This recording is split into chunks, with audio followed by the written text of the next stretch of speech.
പശ്ചിമേഷ്യയിൽ ഇസ്രായേലും ഇറാനും തമ്മിലുള്ള സംഘർഷം വീണ്ടും വഷളായതോടെ ഇസ്രായേൽ പ്രധാനമന്ത്രി ബെഞ്ചമിൻ നെതന്യാഹുവിന് കടുത്ത മുന്നറിയിപ്പുമായി US പ്രസിഡന്റ് ഡൊണാൾഡ് ട്രംപ് രംഗത്തെത്തി. ഇറാനെതിരായ ആക്രമണം തുടർന്നാൽ ഇസ്രായേൽ തനിച്ചാകുമെന്ന് ട്രംപ് പരസ്യമായി മുന്നറിയിപ്പ് നൽകിയത് ആഗോള രാഷ്ട്രീയത്തിൽ വലിയ ചർച്ചകൾക്ക് വഴിവെച്ചിരിക്കുകയാണ്. പശ്ചിമേഷ്യയിലെ സംഘർഷഭരിതമായ സാഹചര്യങ്ങളുടെ ആഴവും ഗൗരവവും വെളിപ്പെടുത്തുന്നതാണ് ഈ സംഭവവികാസങ്ങൾ. ഏപ്രിൽ മാസത്തിൽ ഏറെ പ്രതീക്ഷകളോടെ ഒപ്പിട്ട വെടിനിർത്തൽ കരാർ ഫലപ്രദമായി നടപ്പിലാക്കപ്പെടുകയും മേഖലയിൽ ഒരു ചെറിയ ശാന്തത കൈവരുകയും ചെയ്തിരുന്നുവെങ്കിലും ആ സമാധാന അന്തരീക്ഷം ഏറെ നാൾ നീണ്ടു നിന്നില്ല. കരാർ ലംഘിക്കപ്പെട്ടതായി ഇരുപക്ഷവും ആരോപിച്ചതോടെ വീണ്ടും പരസ്പരമുള്ള അവിശ്വാസവും ശത്രുതയും ഉടലെടുത്തു.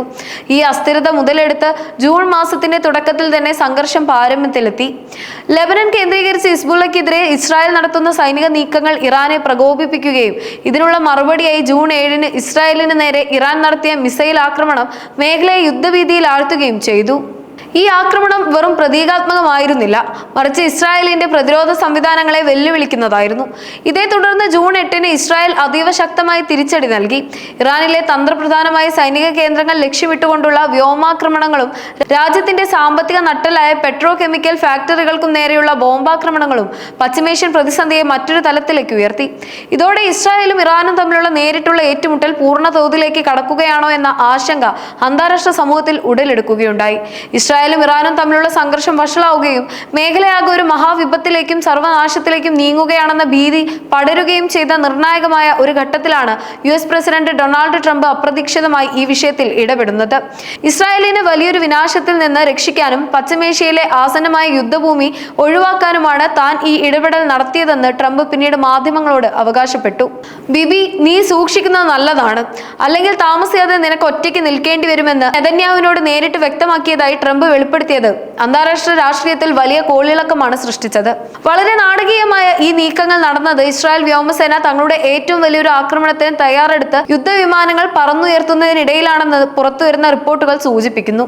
ഒരു വശത്ത് ഇസ്രായേൽ തങ്ങളുടെ പ്രതിരോധത്തിന്റെയും പ്രത്യാക്രമണത്തിന്റെയും ഭാഗമായ വ്യോമാക്രമണം ഇറാനിലേക്ക് കുതിക്കാൻ തയ്യാറെടുക്കുമ്പോൾ മറുവശത്ത് US-ൽ നിന്ന് വന്ന ഈ കർശനമായ മുന്നറിയിപ്പ് നെതന്യാഹു ഭരണകൂടത്തിന് വലിയൊരു പ്രതിസന്ധിയിലാക്കി. US-ന്റെ ഈ അപ്രതീക്ഷിത ഇടപെടലിന് മുന്നിൽ മറ്റു വഴികളില്ലാതെ നിശ്ചയിച്ചുറപ്പിച്ച സൈനിക നീക്കങ്ങൾ താൽക്കാലികമായി നിർത്തിവെക്കാൻ നെതന്യാഹു നിർബന്ധിതനാവുകയായിരുന്നു. ഈ സംഭവം ഇസ്രായേലിന്റെ തന്ത്രപരമായ നീക്കങ്ങളെ US ഭരണകൂടം എത്രത്തോളം സൂക്ഷ്മമായി നിരീക്ഷിക്കുന്നുണ്ടെന്നും ആഗോള രാഷ്ട്രീയത്തിൽ അധികാര സമവാക്യങ്ങൾ പശ്ചിമേഷ്യൻ സംഘർഷങ്ങളിൽ എത്രത്തോളം നിർണായകമാണെന്നും വിളിച്ചോതുന്നതായിരുന്നു. ഇറാനും ഇസ്രായേലും തമ്മിലുള്ള ഈ തർക്കം ലോകമെമ്പാടുമുള്ള എണ്ണ വിതരണത്തെയും ആഗോള സമ്പദ് വ്യവസ്ഥയെയും പ്രതികൂലമായി ബാധിക്കുമെന്ന് ആശങ്കയുണ്ട്. സൗദി അറേബ്യ, ഖത്തർ, തുർക്കി തുടങ്ങിയ 5 രാജ്യങ്ങൾ ട്രംപ് ഭരണകൂടത്തോട് ഈ സംഘർഷത്തിൽ ഇടപെടാനും സമാധാന ചർച്ചകൾക്ക് മുൻകൈ എടുക്കാനും അഭ്യർത്ഥിച്ചിരുന്നു. ഇറാനുമായി ഒരു വലിയ സമാധാന കരാറിലെത്താൻ താൻ ശ്രമിക്കുന്നുണ്ടെന്നും അതിന് തടസ്സമായി നിൽക്കുന്ന അജ്ഞതയോ മണ്ടത്തരമോ അനുവദിക്കില്ലെന്നും ട്രംപ് തന്റെ സോഷ്യൽ മീഡിയ പ്ലാറ്റ്ഫോമിൽ കുറിച്ചു. US പ്രസിഡന്റ് ഡൊണാൾഡ് ട്രംപിന്റെ ഇടപെടലിനെ തുടർന്ന് താൽക്കാലികമായി സൈനിക നടപടികൾ നിർത്തിവെച്ചെങ്കിലും രാജ്യം സ്വയം പ്രതിരോധിക്കാനുള്ള തങ്ങളുടെ അവകാശത്തിൽ വിട്ടുവീഴ്ചയില്ലെന്ന് ഇസ്രായേൽ പ്രധാനമന്ത്രി ബെഞ്ചമിൻ നെതന്യാഹു കർശനമായി വ്യക്തമാക്കി. ഇസ്രായേലിന്റെ സുരക്ഷാ മാനദണ്ഡങ്ങൾ ശത്രുക്കൾ തീരുമാനിക്കുന്ന സ്ഥിതി അനുവദിക്കില്ലെന്ന് വ്യക്തമാക്കിയ അദ്ദേഹം ഇറാൻ വീണ്ടും ആക്രമണങ്ങൾക്ക് മുതിർന്നാൽ ഇസ്രായേൽ കൂടുതൽ ശക്തമായി തിരിച്ചടിക്കുമെന്നും താക്കീത് നൽകി. ഇപ്പോൾ ഇരു രാജ്യങ്ങളും താൽക്കാലികമായി ആക്രമണങ്ങൾ നിർത്തിവെച്ചിരിക്കുകയാണ്.